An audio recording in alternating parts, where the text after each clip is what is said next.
રાજકોટ મહાનગરપાલિકાની આરોગ્ય શાખા હેઠળના વિવિધ શહેરી પ્રાથમિક આરોગ્ય કેન્દ્ર ઉપરાંત પીડીઓ અને પેકેજ ખાતે નોંધાતા જે આઈએચઆઈપીના આંકડા છે મુજબ જોઈએ તો ગત સપ્તાહે વેક્ટરબોર્ન ડિસીઝ એટલે કે મચ્છરજન્ય કોઈ પણ રોગચાળાના કેસ એટલે કે મેલેરિયા, ચિકનગુનિયા, ડેન્ગ્યુના કોઈ પણ કેસ નોંધાયેલા નથી.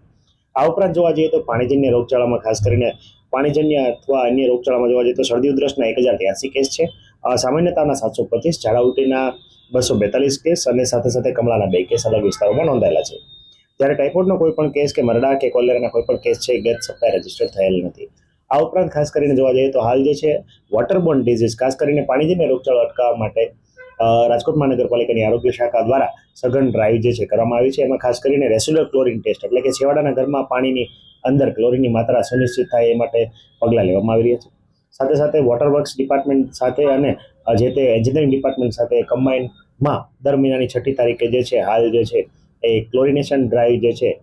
ક્લોરિનેશન એસેસમેન્ટ ડ્રાઈવ જે છે એનું આયોજન કરવામાં આવ્યું છે. ગત સપ્તાહે કુલ 826 જેટલા રેસિડ્યુઅલ ક્લોરિન ટેસ્ટ અલગ અલગ વિસ્તારોમાં કરવામાં આવ્યા હતા અને તમામમાં ક્લોરિનની માત્રા જે છે આપણને પાણીમાં મળી આવેલ છે. એ સારી બાબત કહી શકાય. આ ઉપરાંત ફૂડ ડિપાર્ટમેન્ટ દ્વારા પણ ગત સપ્તાહે પાણીજન્ય રોગચાળો અટકાવવા માટે પાણી ઉપરાંત ખરાબ પેરિસેબલ આઇટમમાંથી બનાવેલી વસ્તુઓ વગેરે બાબતે એક મેગા ડ્રાઈવ જે એનું આયોજન કરવામાં આવ્યું અને આગામી દિવસોમાં આ બધી ડ્રાઈવ જે છે એ ચાલુ રહેશે.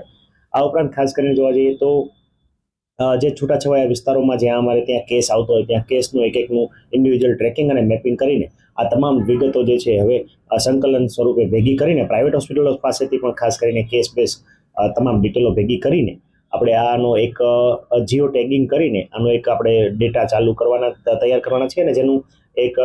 મોડ્યુલ તૈયાર થઈ આપણે તમામ જે ડેટા જે છે આપણે કન્સર્ન જે તે ડેપ્યુટી એન્જિનિયર સાથે શેર કરશું, જેથી પાણી પહેલા જ આપણે પાળ બાંધી શકાય અને કોઈ પણ કન્ટામિનેશન કે ખાસ કરીને પોલ્યુટેડ વોટરની કોઈ પણ ફરિયાદ હોય તો તાત્કાલિક એનું નિરાકરણ લાવી શકાય.